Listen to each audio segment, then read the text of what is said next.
The door should have been locked, but when I pushed it open, the light inside was still on.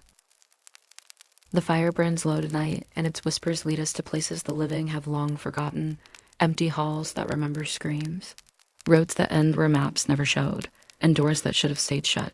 Welcome to Campfire Horror, Abandoned Places. Story 1, The Hospital in the Pines. They say it's been abandoned for 40 years, but the locals never go near it, not because of ghosts, but because of what's still alive inside.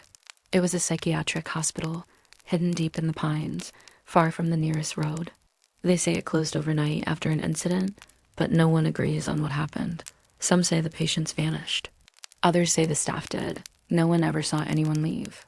When I pulled up to the overgrown entrance, the front gate sagged open, swallowed by rust. My flashlight beam caught graffiti on the walls, dates carved into the bricks, most of them recent. That should have been the first warning. Inside, the smell hit me like mold and disinfectant. My boots crunched over shattered tiles as I stepped into the lobby. The reception desk was buried under a thick layer of dust, except for one spot, a perfect clean handprint, fresh enough that I could see condensation on the wood. I moved deeper, following faded signs toward the basement.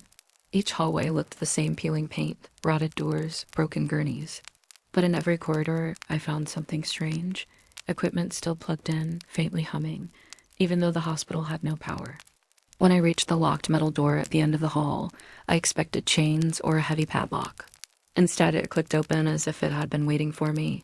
I stepped into the darkness, the air thick with heat, and the faint buzz grew louder. Against the far wall sat rows of beds, each occupied by something breathing, though I couldn't tell if they were alive or dead. And then the light in the room flickered and stayed on. Story 2, The Motel on Route 6. The neon sign flickered like it was struggling to breathe. Vacancy, it read, but the parking lot was empty, save for my car. I'd been driving for hours, the back roads winding through stretches of empty farmland, and when my GPS died, the motel was the first building I'd seen in miles. The office door stood open, a bell above it swaying on its own, no wind to push it. Inside, the desk was manned by no one. The chair was turned toward the back, and a ledger sat open with the last entry dated 1978. I should have walked out right then, but I didn't. I took a key from the wall, room 7, and walked down the cracked pavement toward it. The hallway lights buzzed overhead, each one blinking out as I passed beneath. By the time I reached my door, the corridor was in complete darkness behind me. The key turned easily.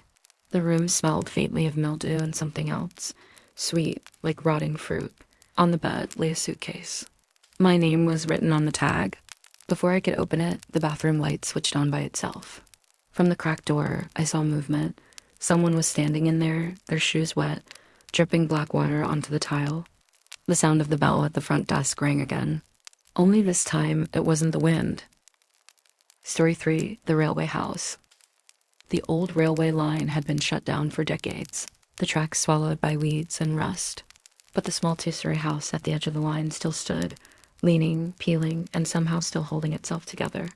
Locals said the last station master lived there until the day he vanished in 1962. They said the train stopped running because of him. I wasn't supposed to go inside, but the front door was already open a crack.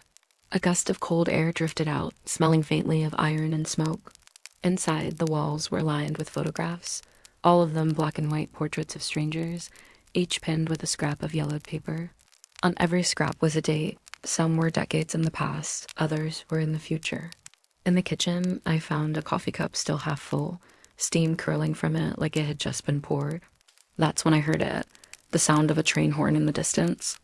The floor beneath me began to vibrate. The dishes in the sink rattled. From the back window, I saw a headlight growing brighter on the abandoned tracks, even though there hadn't been a train here for over half a century. And behind me, footsteps coming down the stairs. Story 4, The Lighthouse That Kept Its Light. The lighthouse on the far edge of Blackwater Point had been abandoned since 1977, when the last keeper was found dead at the base of the tower, a fall from the lantern room, they said.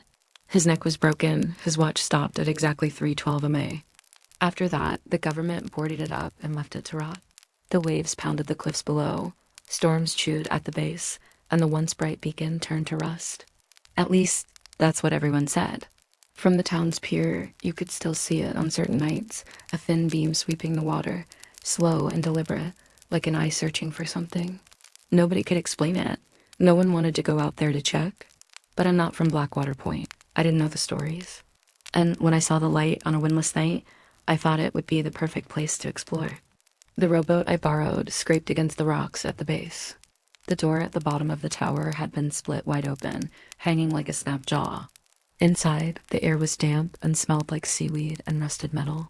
I climbed the spiral staircase, the old iron steps groaning under my weight.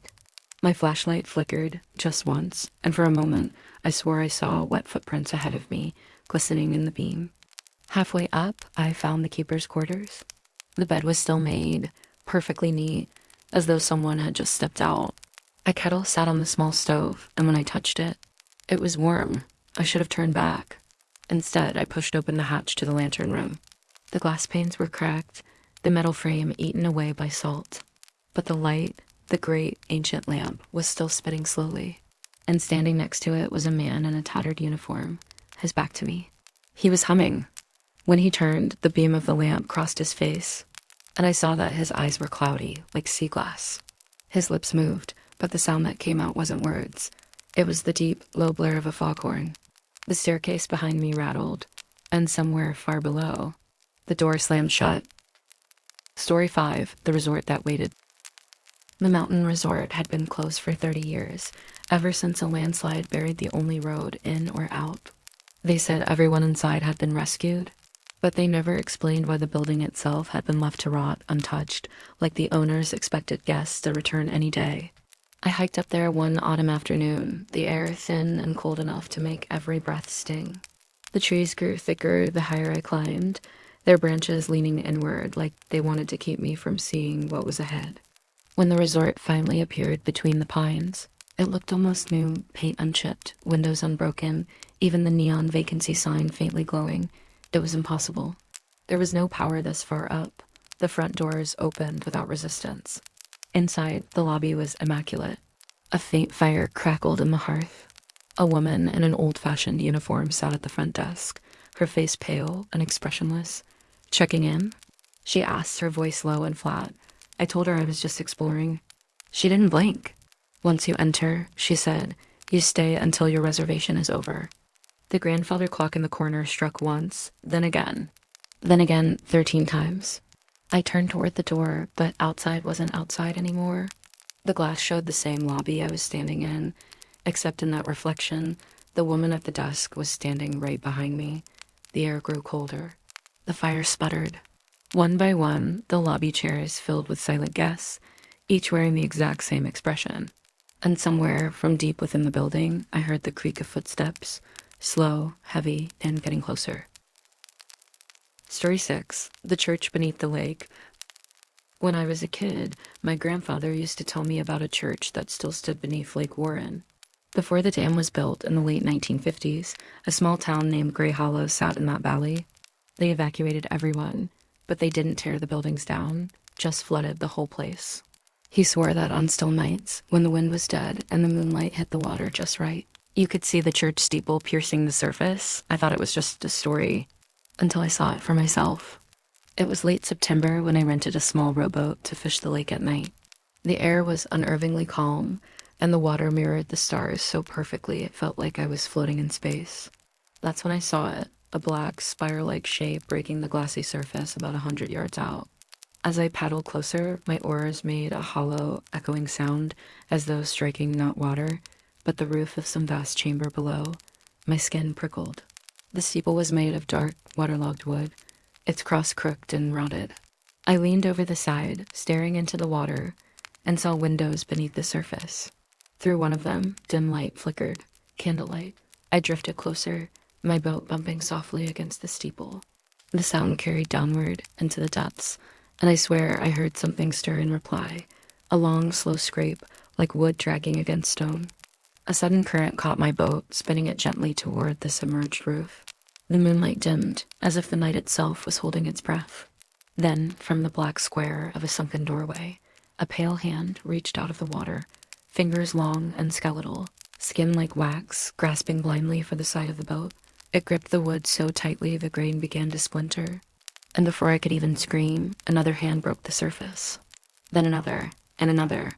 The water began to churn, and I realized they weren't climbing out. They were pulling me in. If the shadows in tonight's stories made you wonder what still lingers in the places we leave behind, there's one you can't afford to miss. In Do Speak Their Name, we uncover the dark truth about the spirits that feed on the sound of their own name, and what happens when you give them exactly what they want.